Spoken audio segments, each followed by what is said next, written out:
Hello, তো আমি তিয়া কাল বেরিয়ে পড়েছিলাম দিদির একটু দরকারে শিয়ালদা যাবো। তো বেরিয়েছিলাম আমরা সকাল 6টায়, ট্রেন পেয়ে গেছি। দরকারটা কি তোমাদের পরে বলছি। আমরা চলে এসেছি হাওড়া স্টেশনে, দেন এবার বাস ধরে যাবো শিয়ালদা।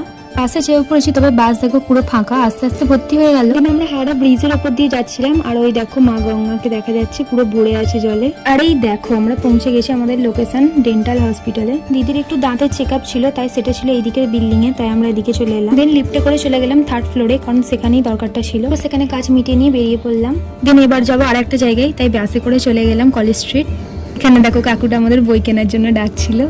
তো এখান থেকে আমার বোনপুর কিছু খাতা, আমার দিদি কিছু ড্রয়িং এর জিনিস নিয়ে আসছিল, তাই গেছিলাম। তো কেনাকাটা হয়ে গেছে, আবার চেপে পড়েছি বাসে আর চলে গেলাম বড় বাজারে পুজোর কালেকশন। পুজোর কেমন কালেকশন হয়েছে আমি তোমাদের পরের ভিডিওতে দেখাবো। যেহেতু দুপুর হয়ে গেছিল, খিদে তো পাবি, তাই দুটো চাউমিন প্যাক করে নিলাম। আর বাড়ির জন্য কতগুলো মৌসুম্বি লেবু নিয়ে নিলাম। দেন হাওড়া ব্রিজ থেকে এবার যাবো হাওড়া স্টেশনে। এখান থেকে মা গঙ্গাকে আরো ভালো করে দেখা যাচ্ছিল। তারপর আমরা ট্রেন ধরে বাড়ি চলে এলাম।